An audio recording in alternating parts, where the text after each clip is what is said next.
Well, greetings, imagination connoisseurs. As you know, Lael Rockwell, who I stream with, I made a deal with his lovely lady, LaToya T. I said, if you allow him to get the Jazzing DX Millennium Falcon cockpit for the Hot Toys figures, I will play your Cocoa Tulip ad for 2 months. That said...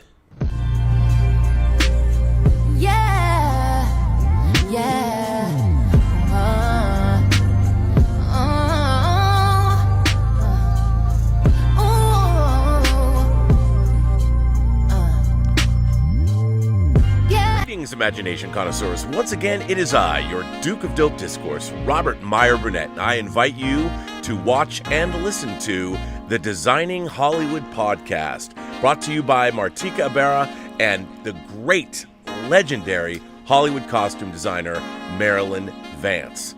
I am afforded the wonderful opportunity of co-hosting the show. If you are interested in the magic of Hollywood, the design of Hollywood, the clothes of Hollywood, watch the Designing Hollywood podcast, available wherever you get your podcasts from, or find the video version on YouTube. That's right, the Designing Hollywood podcast. Why would you ever want to miss it? Especially if you love the movies. Robservations with Robert Meyer Burnett.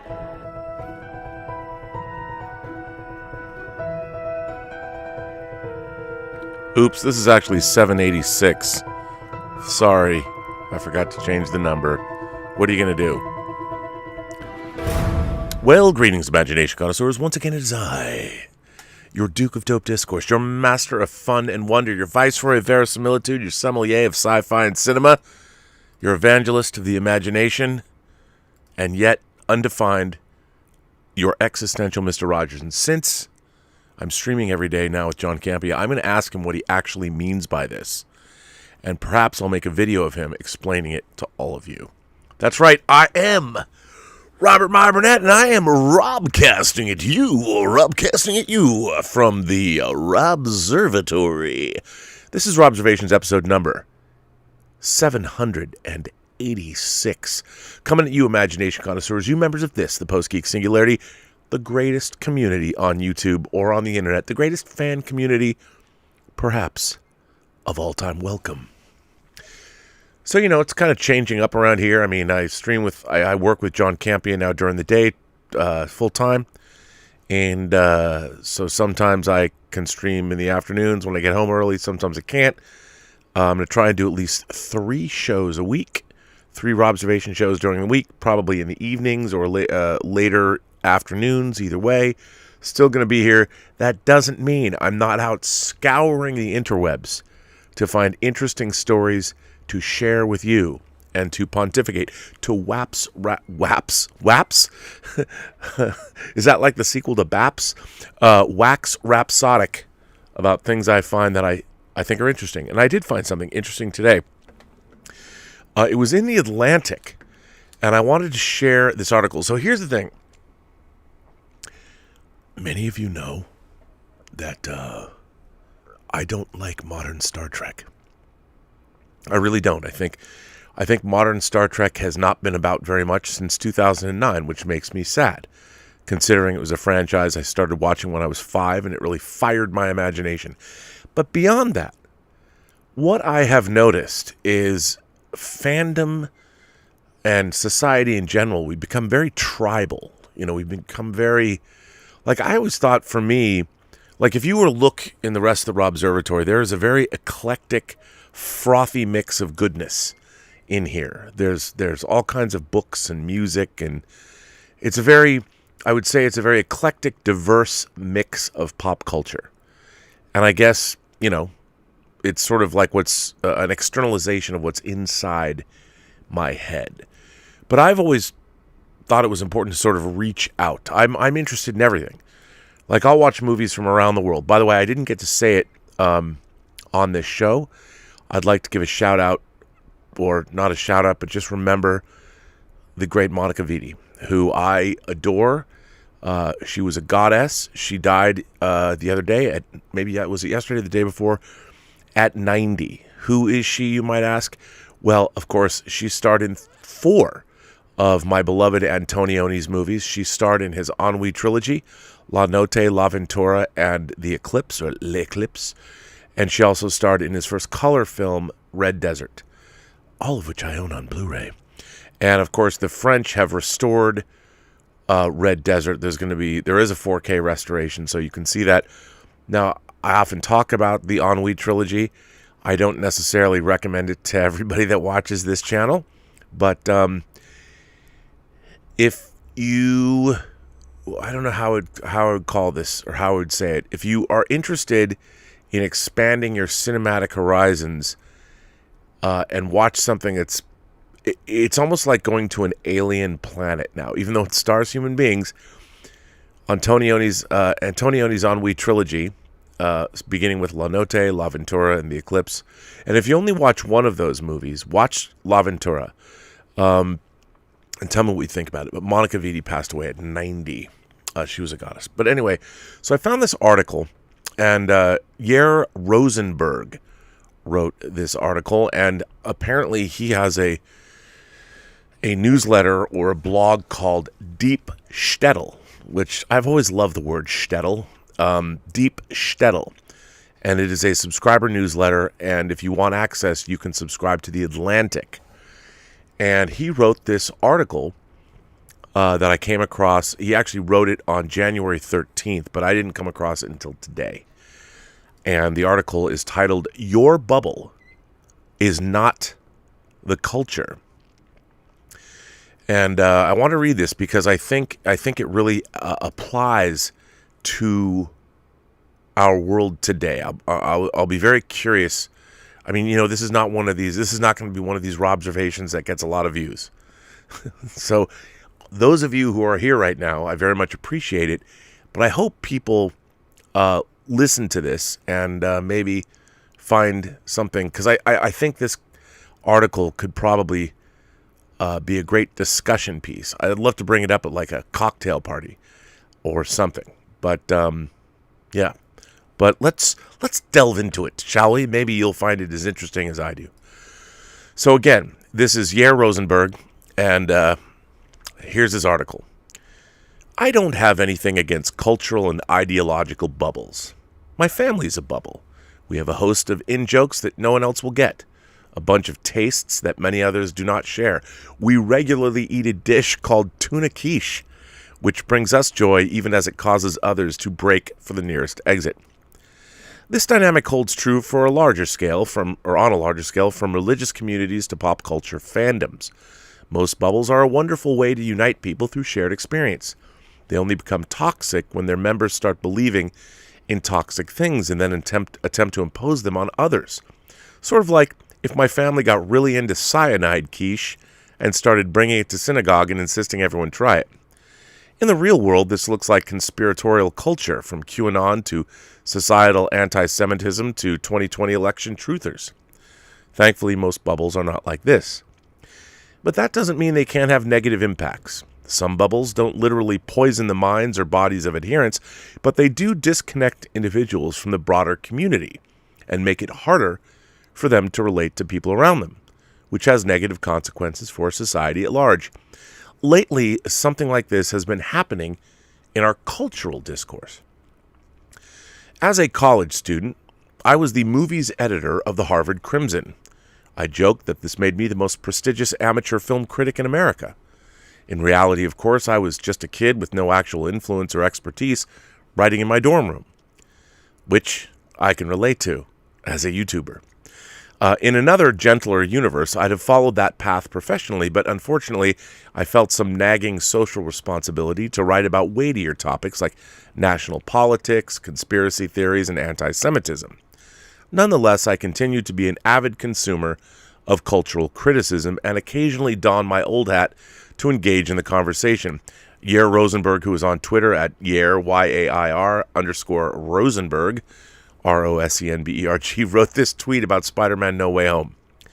Spider-Man No Way Home. One student's obsession with admission to an elite university imperils the entire universe. Some fantasy violence. I thought that was funny. Recently, though, I've noticed something weird about that conversation. Here's a recent sampling of cultural critics writing about some pretty popular properties today. Vox writes, sunny, wholesome, nominated for 16 Emmys, Parks and Recreation is now widely considered an overrated and tunnel-visioned portrait of the failures of Obama-era liberalism. Iconic and beloved Harry Potter is the neoliberal fantasy of a transphobe. Perhaps most dramatic of all is the rapid fall of Hamilton and its creator and star, Lin-Manuel Miranda. The real sign that the Shaboths of millennial pop culture have lost their cultural capital is that right now they mostly just feel kind of cringe. Insider. There is no good way to introduce Harry Potter to the next generation. The Ringer on Miranda. It's hard to think of a popular entertainer who's suffered a starker whiplash in critical regard over the past decade. He's cringe, but that's Broadway, baby. The AV Club. Fantastic Beasts 3 has a new title, new release date, same old massively disappointing writer. J.K. Rowling's script will reveal the secrets of Dumbledore next April, if anyone can bring themselves to care. Rolling Stone. Thanks to the labors of TikTok teens, a wider audience now has to confront that we may have been wrong about Lin-Manuel Miranda and Hamilton. Polygon says, the Wizarding World canon already divides the fan base, but Rowling and Warner Brothers continue to chug out Wizarding World content that doesn't explore stories that fans are interested in. Now, here's what's actually been happening in the real world. This week, Lin-Manuel Miranda's soundtrack for the hit Disney film Encanto displaced Adele's 30 as the #1 album on the Billboard 200. At the same time, Miranda himself hit #1 on the Hot 100 Songwriters chart for the first time in his career. It's only the latest in a string of successes for the Hamilton creator, which include this year's TikTok Tick Tick Boom and his Netflix adaptation of Jonathan Larson's musical, the HBO film version of Miranda's Tony-winning musical In the Heights, and Freestyle Love Supreme, his improv hip-hop Broadway show. Back in 2020, after the film version of Hamilton was released on Disney+, the cast album for the musical surged to #2 on the Billboard chart 5 years after its premiere. It was the highest charting cast album since 1969. As of this writing, the album ranks as number 47 and has never fallen out of the top 200 since it first appeared. As NBC reporter Benji Sarlin put it, the people saying Lin-Manuel Miranda has had some fall from grace because leftist Twitter doesn't like him probably don't notice every kid now associates him with blockbuster Disney musicals, which is about the biggest cultural cachet possible. It's harder to gauge the continued salience of Park and Recreation, but we did get a clue over a year ago when the cast reunited for a one-off coronavirus relief special. That episode, the first since the show concluded in 2015, drew comparable ratings to the original series, beat everything else on primetime television that night, and raised $2.8 million in relief funds. As for the Wizarding World in 2020, the year Rowling made her most pointed statements on transgender issues, Harry Potter sales went up for its British publisher Bloomsbury. In fact, the paperback edition of Harry Potter and the Philosopher's Stone was the 5th best-selling children's book of 2020 to date, 23 years after it was first published. This past June, the biggest Harry Potter store in the world opened in New York City to rave reviews.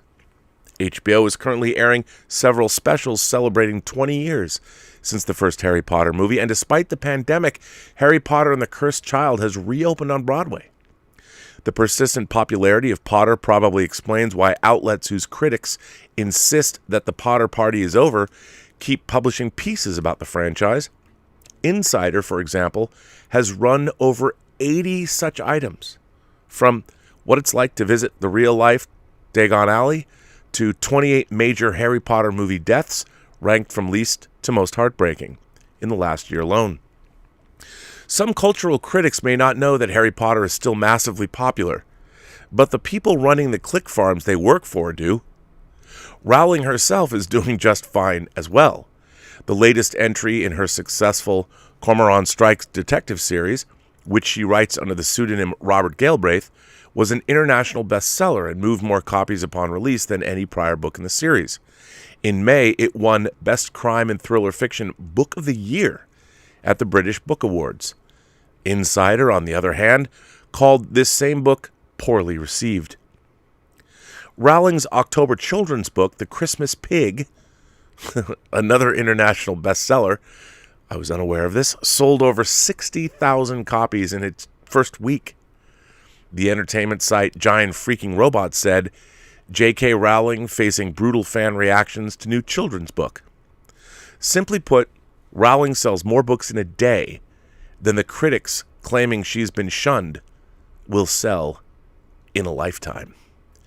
Obviously, none of these statistics tell you much about the moral merits of any position or argument put forward by Miranda, Parks and Recreation, or Rowling, but they do tell you about the culture and its preferences. Yet the average person wouldn't know most of this from consuming much of what passes for trendy internet cultural criticism. What explains this discrepancy between what some critics are claiming and what consumers are actually enjoying? Now, I'm just going to stop right here for a minute and say, as you might imagine, when I was reading this article, I found it fascinating because I feel the same way about Star Trek, but kind of in the reverse. That the Star Trek that people know and love is TOS, TNG, DS9, Voyager, Enterprise. Now, we've been getting a lot of Star Trek since 2009. They keep making it. And you would hear through vocal fans on, say, Twitter, all about how much they like it. But what's really interesting is my vehement criticism of modern Star Trek is always met with personal attacks on social media. No one really ever argues the merits of why they think modern Star Trek is good. I have maintained that if people see themselves in something, then they identify with it. I do find it interesting that characters like Tilly, if you went by social media, Tilly was maybe the most popular character on Star Trek Discovery, and she's no longer on the show. I find that, crazy. And being steeped in internet culture, I'm always wondering, it is a bubble. It's a strange, bizarre bubble that because I'm on the internet, I feel I'm obligated to be a part of it.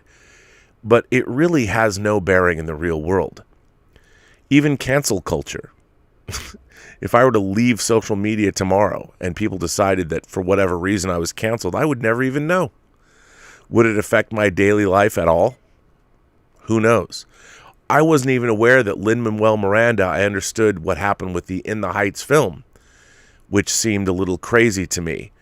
But what I don't get, what I don't understand, is Lin-Manuel Miranda made my favorite movie of last year, Tick, Tick, Boom. I've talked about it. I said, look, I'd love to play it on an endless loop with all that jazz because it deals with the agony of creation and what it's like to make movies and music and that kind of thing. I really identify with that film. And I thought there was a joyousness and a buoyant joy to every part of Tick, Tick, Boom. And the idea of if you want to create anything of value, you have to become obsessive about it. Sometimes at the detriment of relationships you have with people and family and things that are also important too. But that's what artistic creation is all about. But it's interesting. I wasn't even aware until I read this that Lin-Manuel Miranda has Hamilton fallen from favor in the last 5 years. I would never have known that. Apparently it has. But what I find so interesting is why go after Lin-Manuel Miranda? I mean, the man's done more for Broadway and done more for inclusion and done more for, musicals. The whole musical form has been bolstered by what he's done with, everything from In the Heights to Hamilton to now Encanto. I don't know much about Bruno, but I do know that we wouldn't know as much about Bruno, or we would wonder where Bruno is forever unless we had Lin-Manuel Miranda. But I find it all interesting that all of these people that have literally spent their lives creating things that people love, I don't know if they become targets for whatever reason, but why is it that people who've created these things that are part of our culture and have brought millions and millions of people great joy are always the people that are in the crosshairs? Interesting. I don't really know. Back to this article. What explains this discrepancy between what some critics are claiming and what consumers are actually enjoying? Here's 3 reasons. Being a critic can lead you to lose sight of the experience of the audience. Again, this is the article. When I was a movie reviewer in college, I took it upon myself to cover one of the more significant cinematic works of our age, How to Train Your Dragon. When I arrived at the advanced screening in Boston, I discovered that the marketing team had done something clever. They brought in an entire class of little kids to watch the movie with us.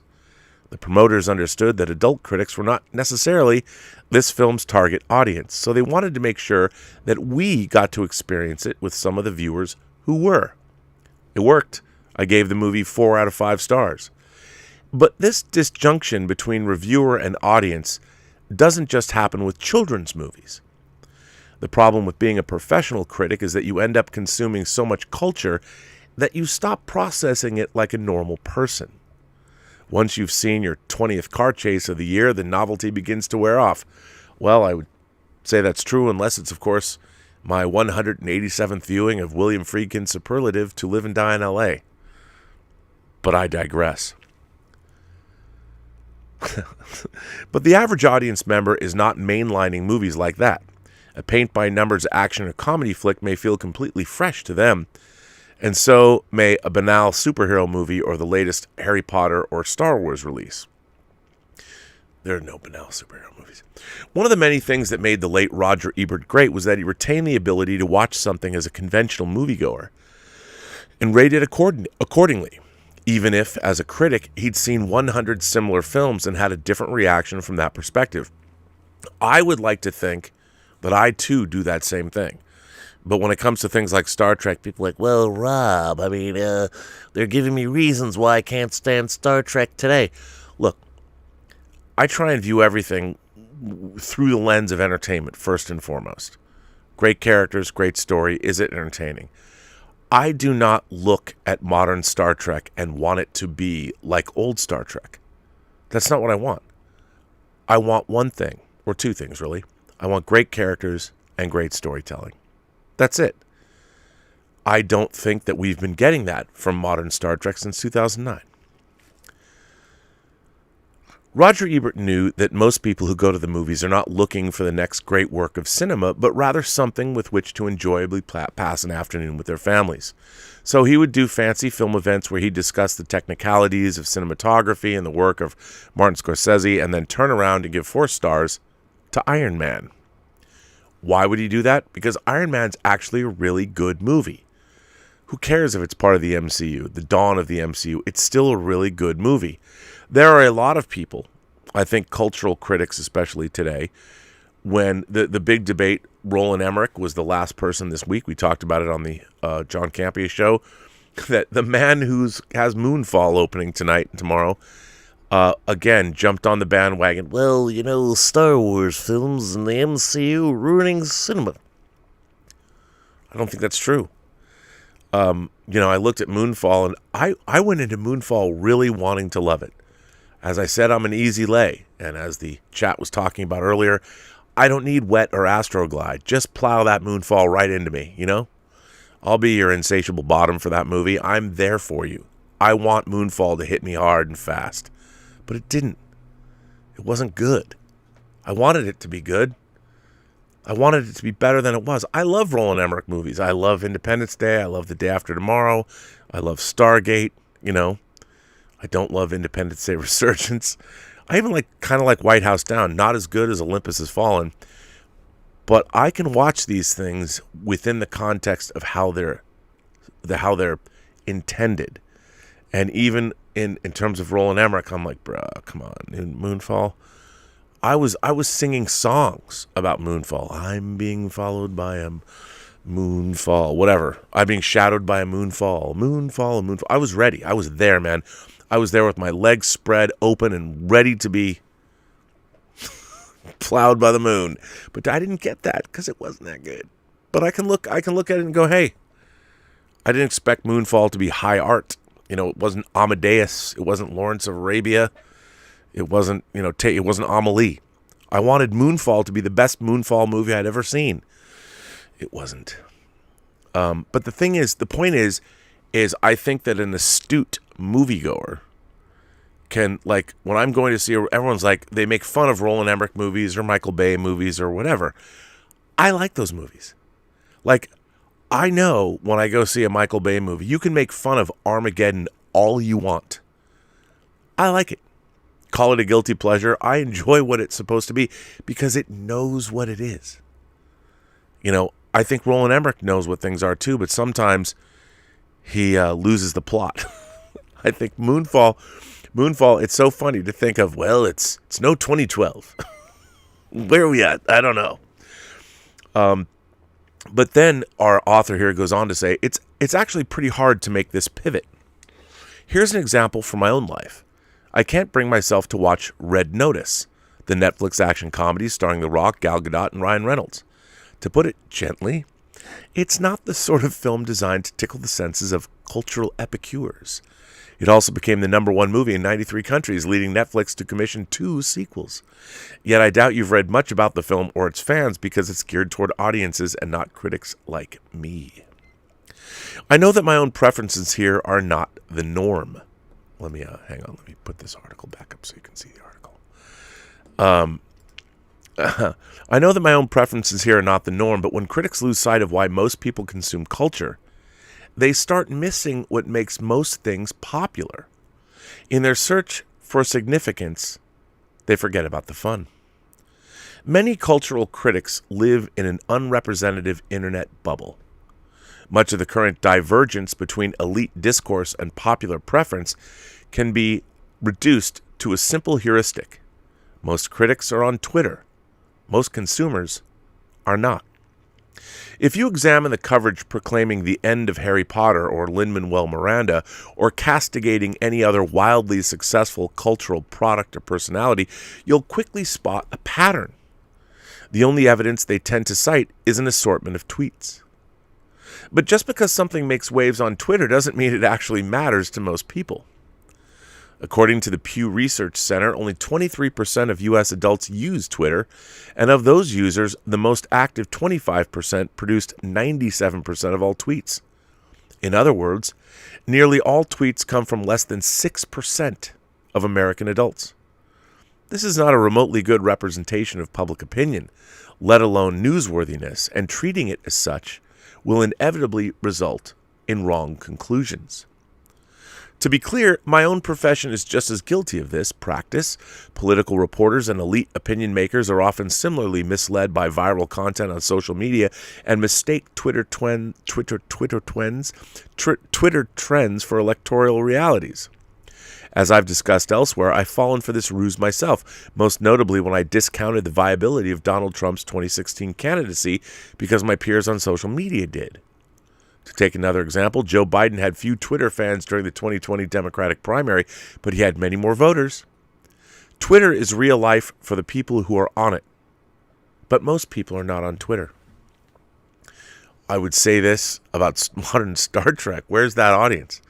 To put it another way, it's true that Hamilton and Harry Potter and Parks and Recreation are quote-unquote cringe, but they're only cringe in a narrow and unrepresentative corner of the culture that is disproportionately inhabited by critics, not in the rest of the culture those critics are meant to be covering.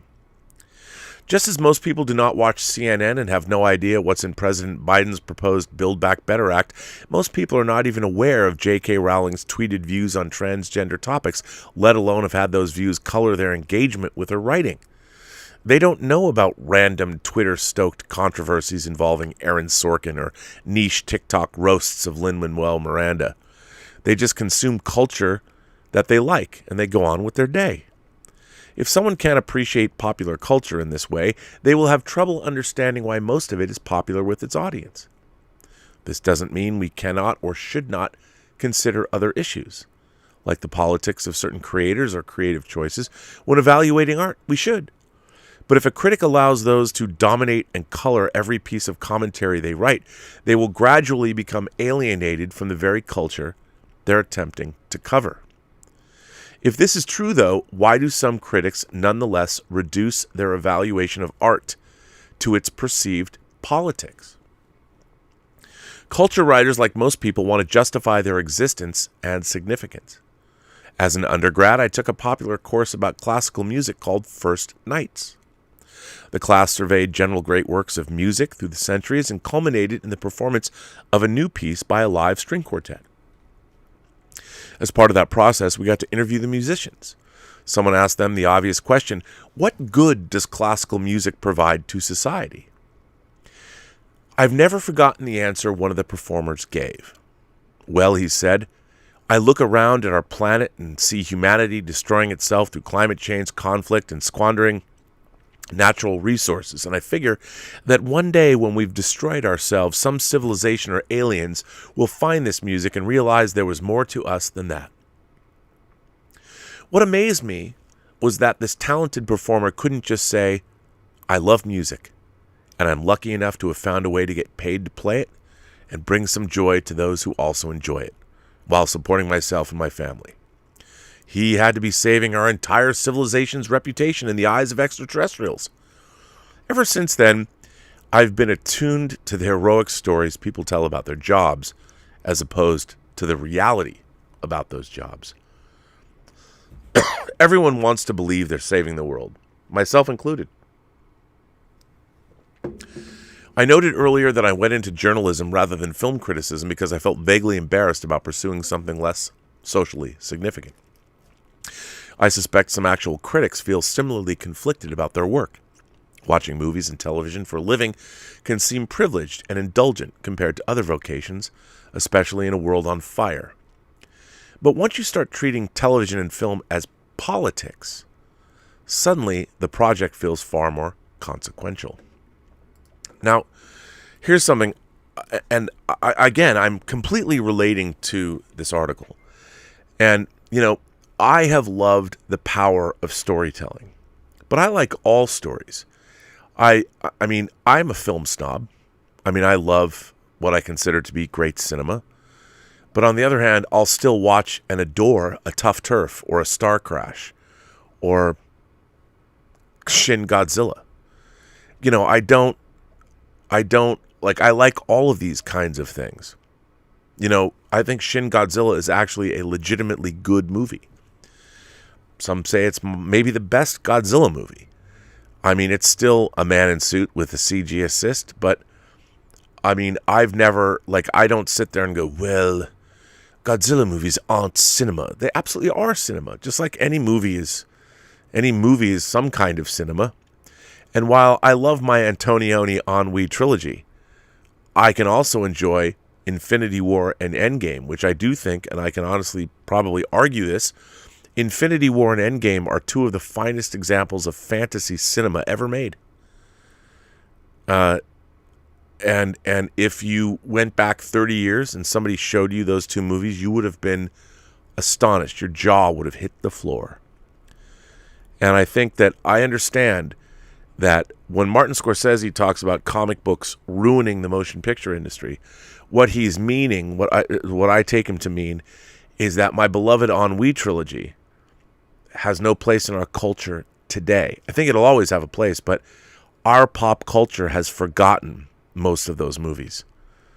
Most people don't know who Michelangelo Antonioni was, but if you went back to the 60s and you lived in New York or LA or Chicago and you were up on your city's art scene, and who wasn't in the 60s, I mean, all the people in Marvelous Mrs. Maisel would go see an Antonioni movie.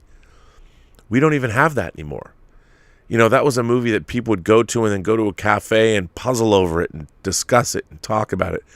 Nowadays, I don't even know anyone that I could get to sit through one of those movies. And I don't think that I like them that makes me better than someone else. It's just our culture is different.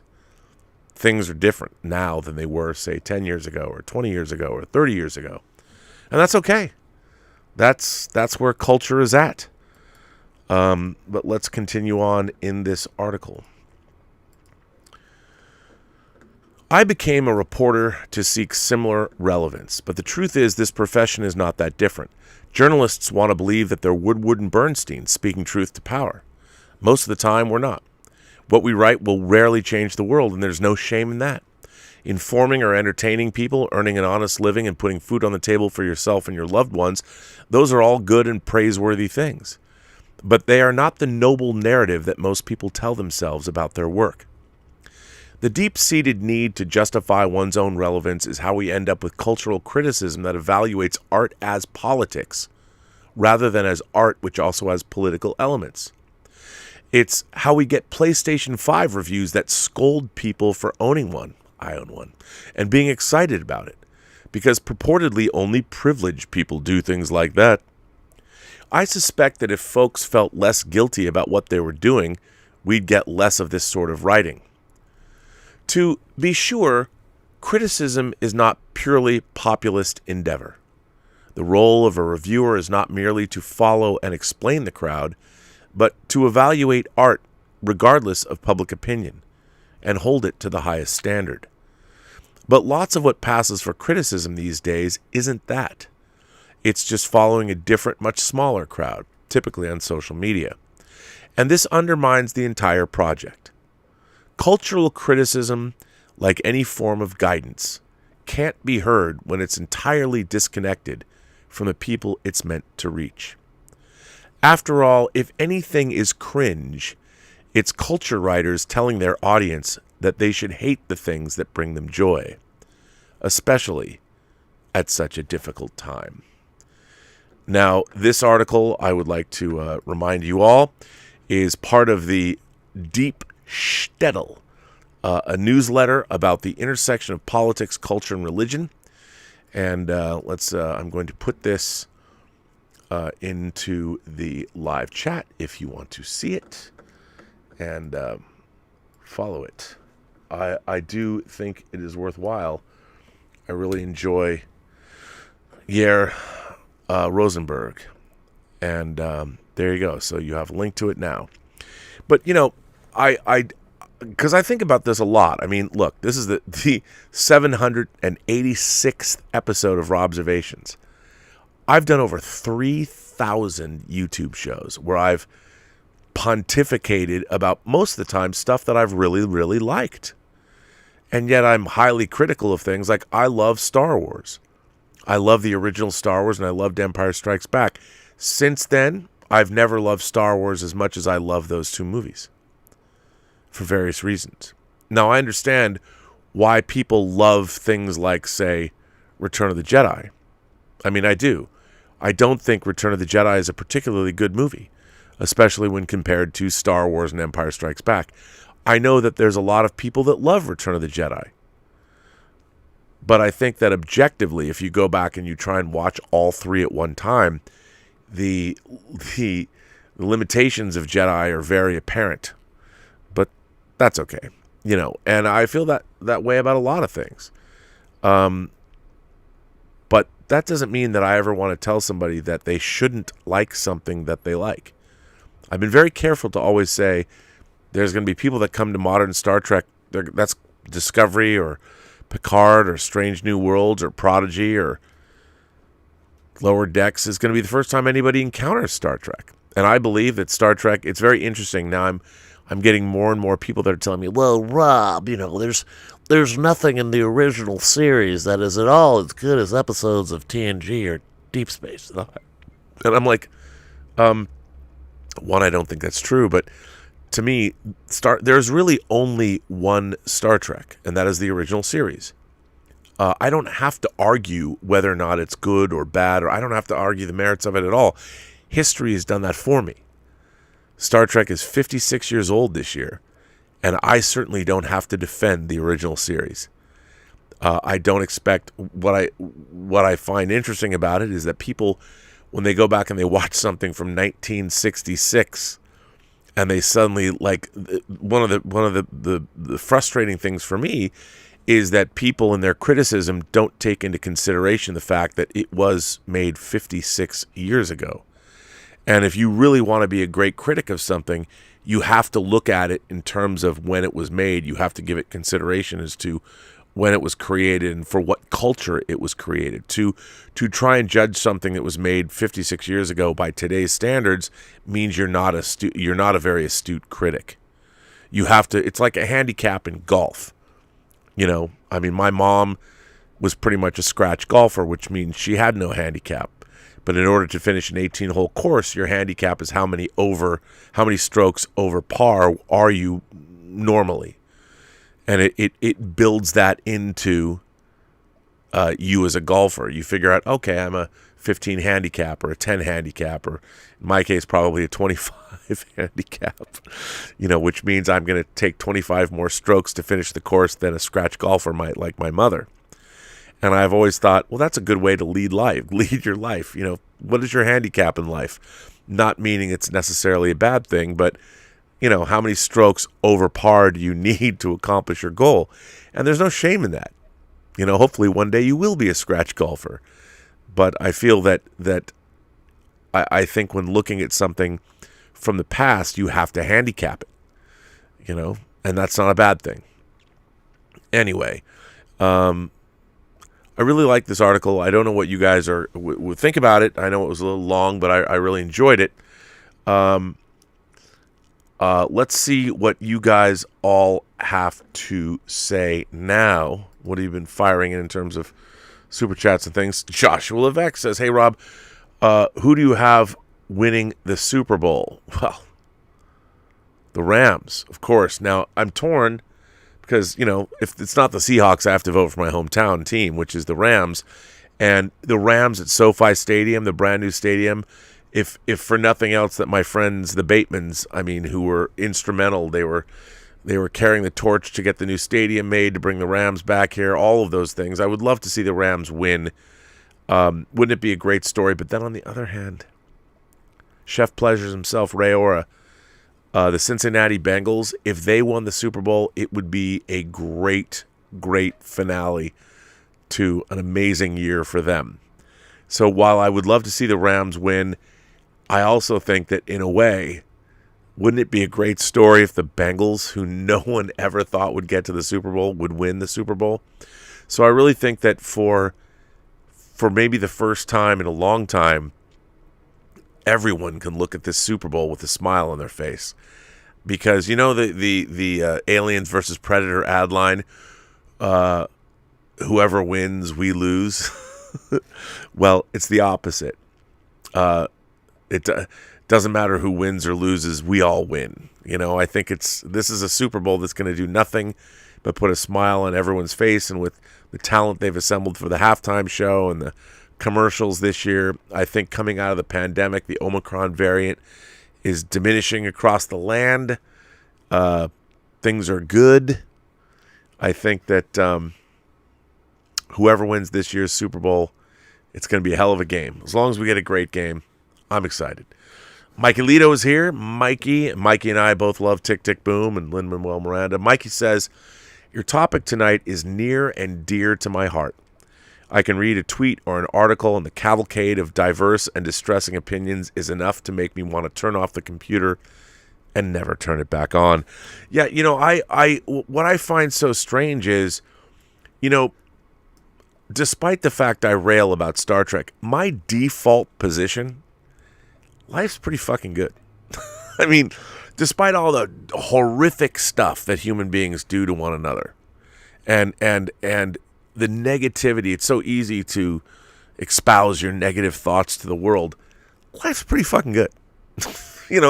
Living in the 21st century in 2022, it's pretty good. And I know what's so interesting about human life is it never ends well. It never ends well. As you get older, things start falling apart. Things don't work anymore. Your body becomes decrepit, and it betrays you and your intellect, and eventually you die. There's no winning. There's no coming out ahead. But you know, and all this negativity. I think, look, being happy, I've said this before on this channel, is a lifestyle choice. It's a lifestyle choice. I guess that's why I've always loved the story of Job. It's always my favorite story because, and you know, if you've never read, if you've never read your Old and New Testament, there's a lot there you should read. I mean, I think it's good to know. But if you don't ever want to read the actual story of Job, there's a Clive Barker story you should read called The Yattering and Jack. And if you know C.S. Lewis's work, it ties into the Screw Tape Letters. If you haven't read the Screw Tape Letters, you should. If you're a horror fan or you like demons, and I know it's C.S. Lewis, but there's actually 2 books that are not Chronicles of Narnia that I think everybody, no matter what you believe, should read. You should read Mere Christianity, and you should read the Screw Tape Letters. You'll thank me later. Mere Christianity is a pretty interesting, wonderful book about faith, and it's very accessible, and I recommend everyone read it. And then also the Screw Tape Letters, which is about Screwtape and Wormwood and their correspondence. That's all I'm going to say. And then read Job, and then read Clive Barker's story, The Yattering and Jack. There's my reading list to you for tonight. And if you read it, you'll kind of see. But I mean, at the end of the day, we have this amazing technological achievement of the internet, and we spend so much time bitching and moaning and complaining on it. And look, I bitch and moan and complain about Star Trek Discovery, but if you really think about it, I'm actually an old man bitching and moaning and complaining about a television franchise that was created 56 years ago that I loved when I was 5. And if you really break that down, I would say perhaps if I stood back and looked at myself, I'd say, you know, there's kind of something wrong with that. But on the other hand, I would say this. Also, over those 56 years, Star Trek has proven how inspirational it can be to people. And I think that there's a responsibility. Now Star Trek is being turned into, it's the commodification of it to make Viacom, CBS more attractive to someone who will buy it, I think is misguided. I think if there was one Star Trek show that was revered the same way something like Breaking Bad or This Is Us or the way Star Trek The Next Generation, the original series, the modern Star Trek is not revered that way. Why? Because it's not good. Now, this is not me. If you had a show like, when I say if you had the Star Trek equivalent of Breaking Bad and Better Call Saul, I don't mean some dark crime thriller. I mean shows that are that good and that satisfying, and their characters are that well drawn. Take your pick, whether it's The Wire or The Queen's Gambit. I would love to see a Star Trek show that is as meaningful and affecting and as fascinating as The Queen's Gambit, or take your pick, whatever your favorite TV show is. Star Trek is not as good as it should be. That's my frustration, that the level of writing is not the way where it should be. And when I criticize things that I don't like, I want them to be better. You know, I'm not cynical about necessarily the Hollywood machine. I'm not cynical about it because it's always been a business. It ain't show friends, it's show business. We all know that. I talk about it all the time. And I think there's nothing wrong with healthy criticism. And I don't criticize Star Trek because I want it to be like it was when I was a child. No, I only want one thing from Star Trek. I want it to be good. I want great stories and great characters. I want Star Trek stories to be as resonant and thought about and as exciting as some of the greatest science fiction novels that are on these shelves here, that were written by people that spend a lot more time thinking about their characters and stories than the people writing episodic Trek now. So,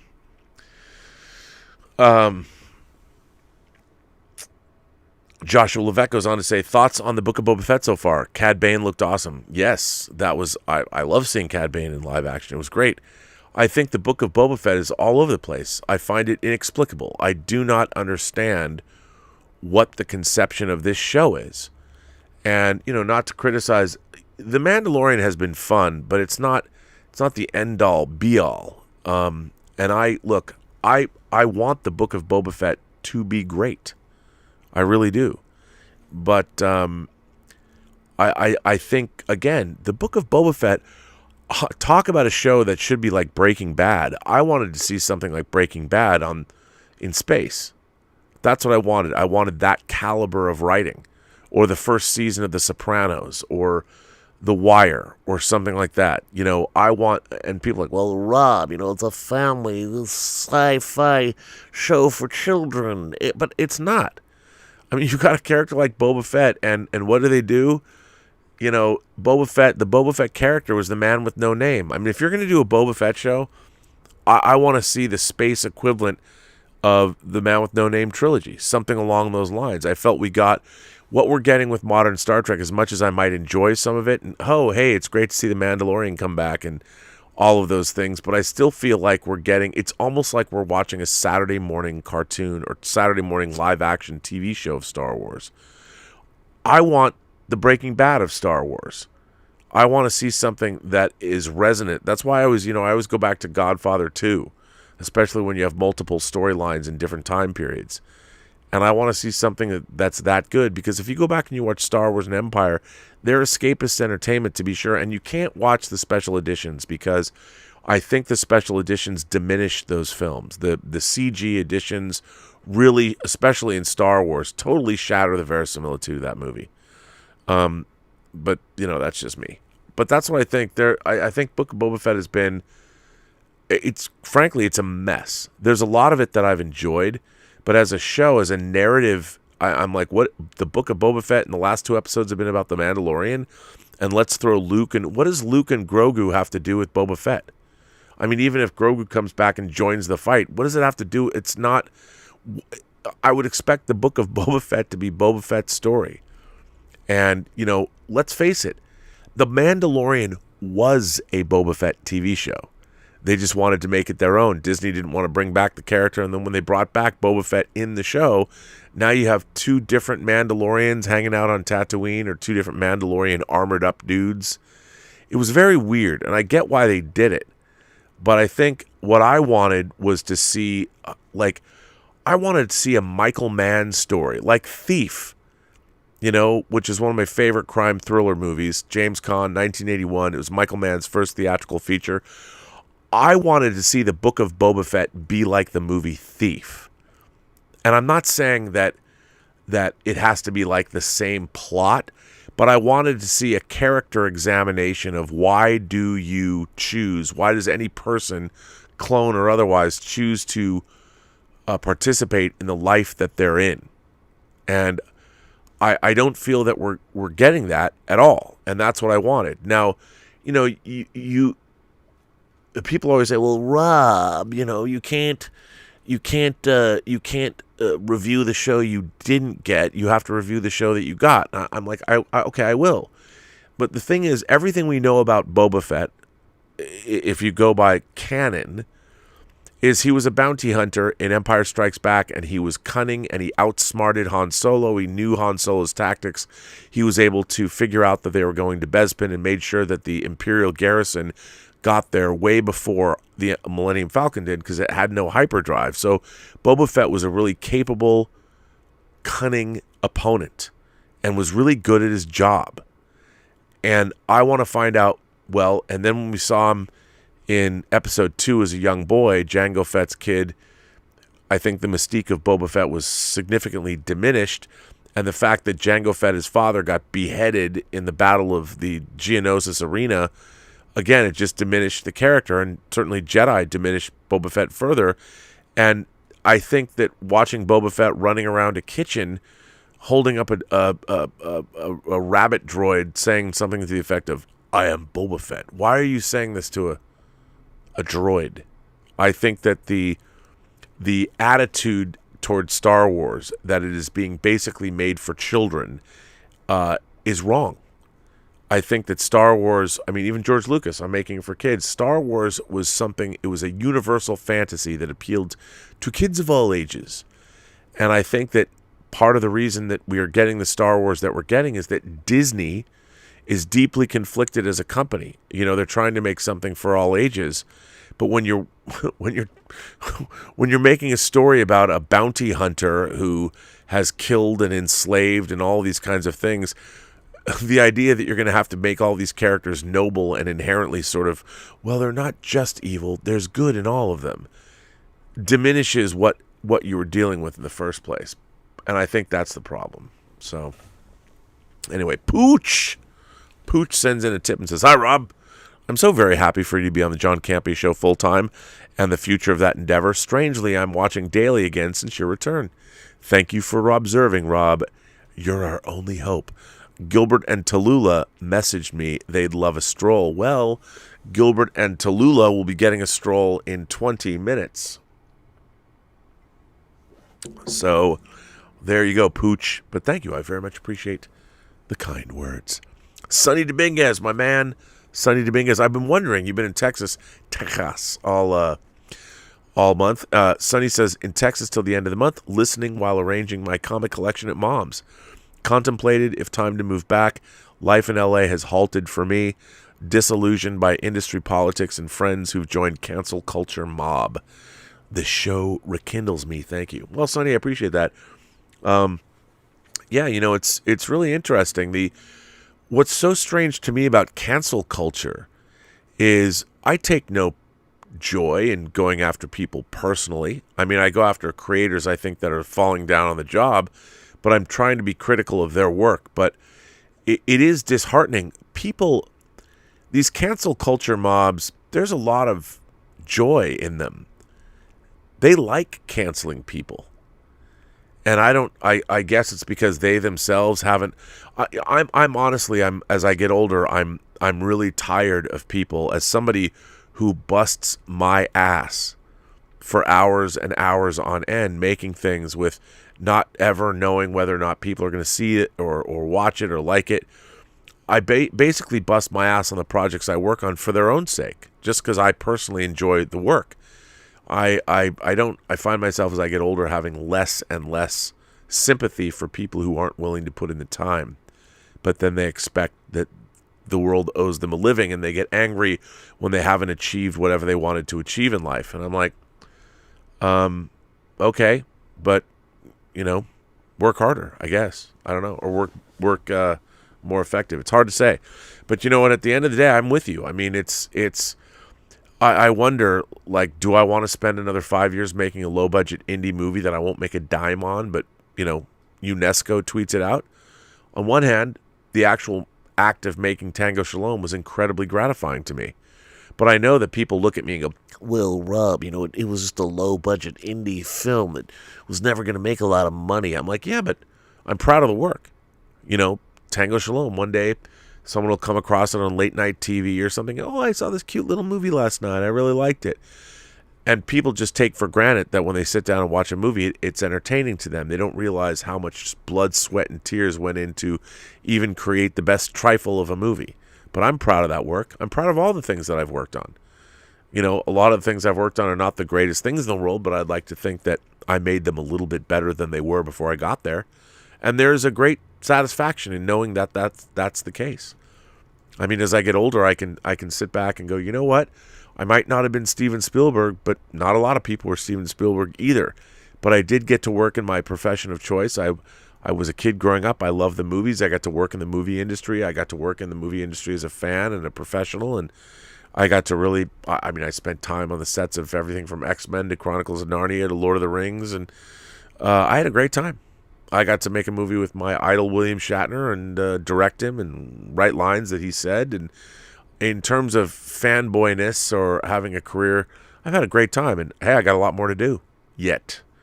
And I think that, you know, what you have to do is you have to decide what is it that makes you happy. And if being here doesn't make you happy anymore, go.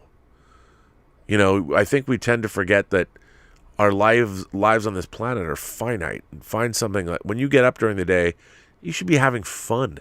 You should be enjoying yourself. Why spend another day or another week or another month being miserable when you don't have to be?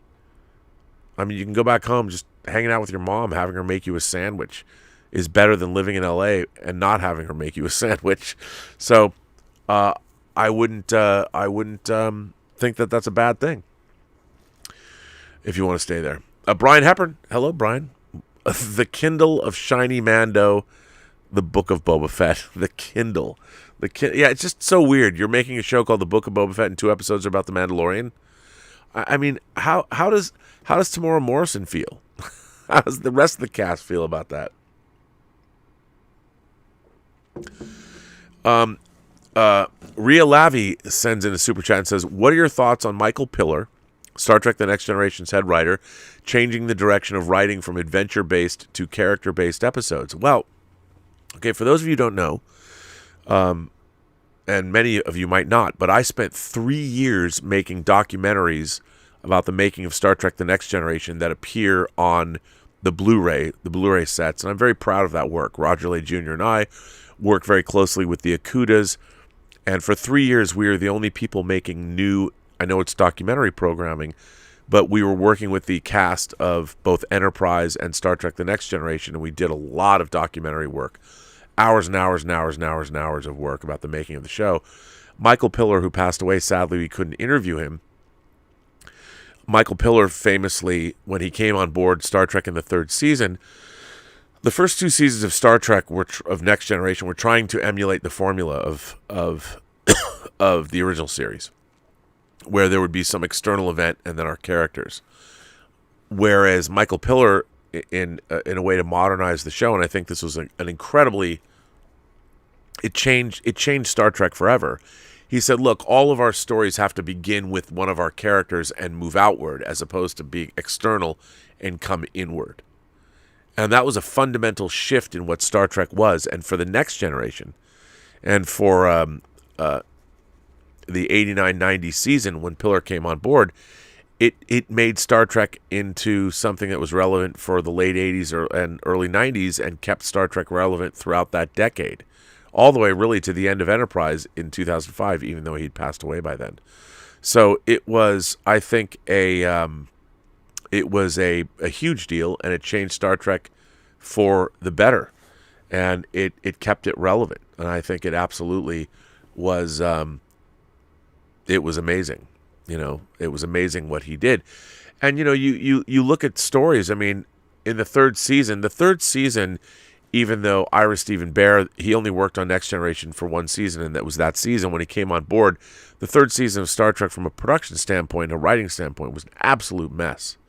It was all over the place. And yet it's a fantastic season of Star Trek, I think. There's so many great episodes. But if you look at, here's a great example. The difference between modern Star Trek and great Star Trek. So the episode Sarek from the 3rd season, where they brought back Mark Leonard, Spock's father, who first appeared in Star Trek as the Romulan commander in Balance of Terror in 1966.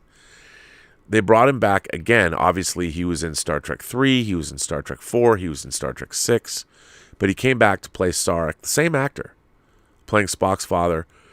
And in this episode, he is suffering from a disease which is basically Vulcan Alzheimer's disease, Bendy syndrome or whatever. And what was great about that was it was a universal story about getting old. And and Picard had to mind meld with him to hold it together so he could function at this conference. And it's a beautiful, wonderful, it's a great science fiction story. It's a great human allegory. It's also a great Star Trek story that ultimately, even the great Sarek, as we get older and our faculties start leaving us, and what does that mean? It's a wonderful story. Now, counterpoint that with what they did on Star Trek Discovery by saddling Spock with a learning disability. It doesn't work at all. And the way they dealt with it was ham-fisted and ridiculous.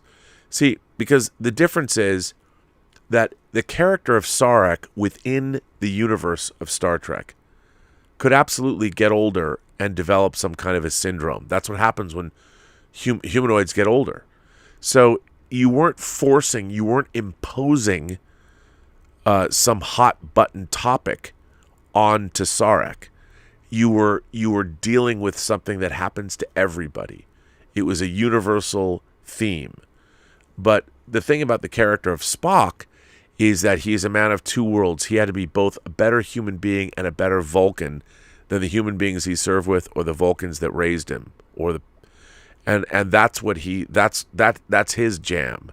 So by then adding a learning disability, sort of the equivalent of dyslexia, whatever you want to call it, that to me is it was a tokenistic gesture. You're trying to appeal to a modern audience by diminishing a character. Sarek and Bendy syndrome does not diminish him as a character because it's something that happens to people as they get older, and it's an inevitability. It doesn't matter how smart you are or how successful you are. These are things that are going to happen to you. It's a natural function of what it means to get old and have a finite lifespan. So it felt natural and realistic, but we'd never known that Spock had a learning disability, and these writers decided it's a cheap shortcut that diminishes the character of Spock, and it diminishes what had come before with him, because his problem is not that he had a learning disability. His problem is that he was a child of two worlds on a world that didn't want to accept that about him. And that was what was so great about his character. So, so there you go. Comics are fun. Sticksboy73 sent in a super chat. Watch Planet of the Apes 70s and the aughts this week. So I would assume that when you say you watch Planet of the Apes, did you watch the original that's actually from 68? And then Tim Burton's Planet of the Apes. There's an interesting juxtaposition. I wonder what were your thoughts? What were your thoughts? Duroc Media says, I love the mailbag ending with you trying to stop the stream yesterday and being in John's chair. So for those of you who don't know, yes, I was sitting in John's, I'd never done that before. I was sitting in John's command station answering questions, and it was pretty funny. I really enjoyed it. I felt so important. He has a great setup. So I'm glad you enjoyed it, Duroc Media. I'm glad you had a good time. Richard sends in a tip and says, do you think Star Trek started going downhill the moment when Ira Stephen Bear met Gene Roddenberry and thought he was full of shit? No, I mean, look, I think that Gene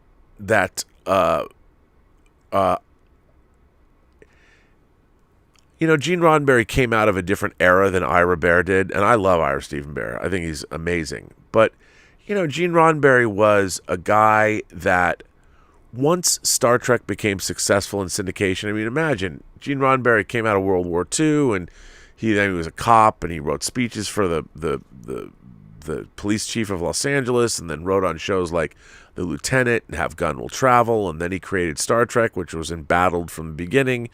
And I think Roddenberry look, human beings are complicated. And in the era of the 60s when Star Trek was made, on one hand, Gene Roddenberry was a guy that and here's what I think. I think Gene Roddenberry is a perfect example of this. Gene Roddenberry was a guy that really, I believe that he believed in everything that he wrote about.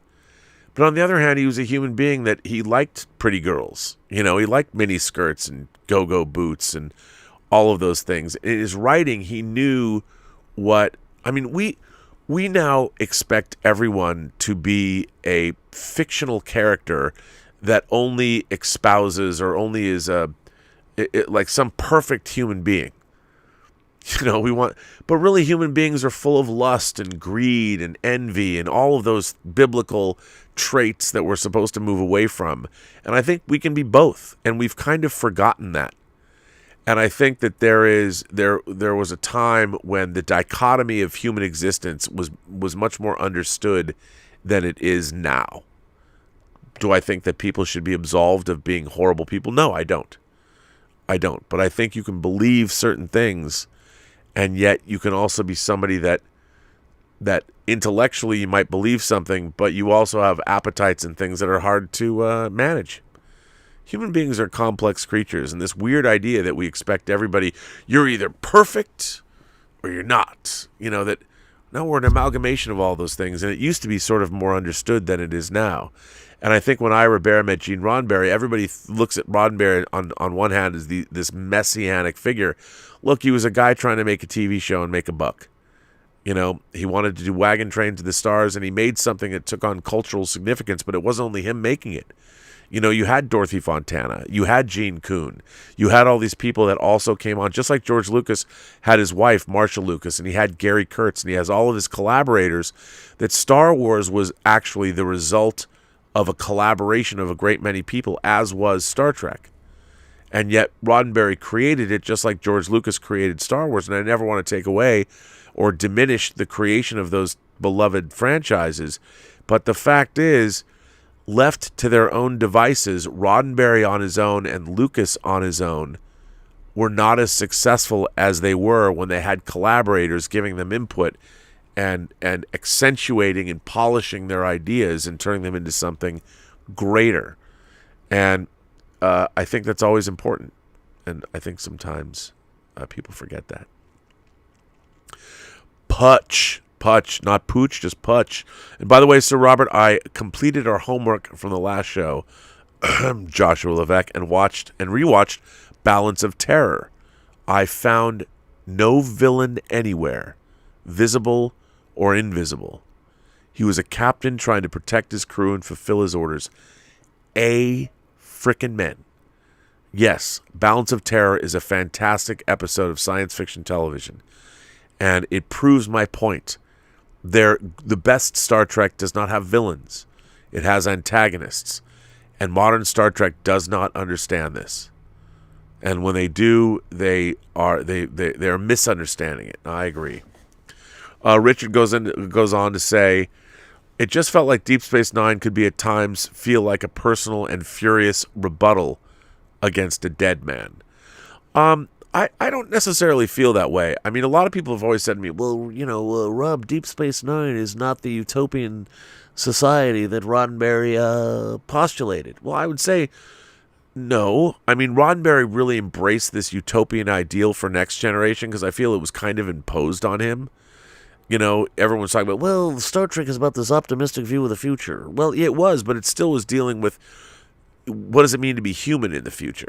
And then he really leaned into that whole messianic, humanity is the best it's ever been now, and we're all perfect people, and there's no conflict. I don't think that was necessarily a true thing at all. But I think what's great about Deep Space Nine is, how does a utopian civilization that has opened up the galaxy and has many relationships with all different kinds of aliens, how does, in the onslaught of an adversary that is coming for you, how do you retain those utopian ideals, and how do you retain your humanity when you have an aggressor that is hell-bent on destroying everything that you've built?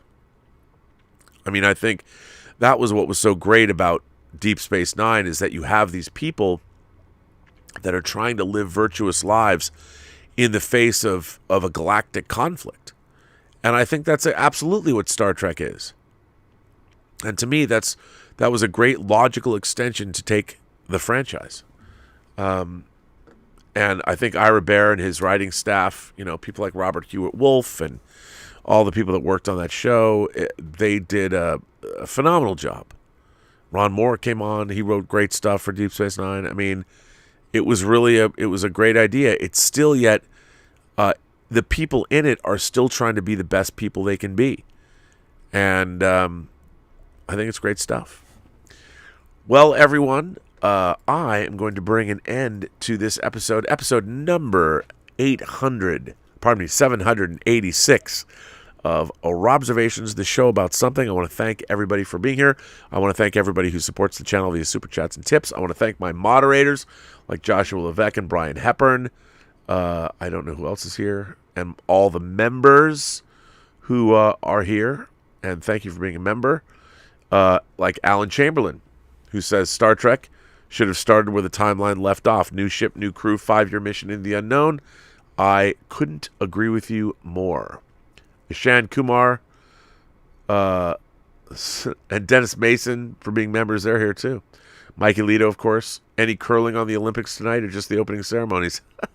Man, I love that curling. Love that curling. But I want to thank you all for being here. And also, tomorrow night, we're going to have Midnight Meta or whatever it's going to be. And by the way, I thought Midnight Metal was over with. But nope, Dave and I are going to do Midnight Metal once a month. And we're going to do one, I think, on February 20th.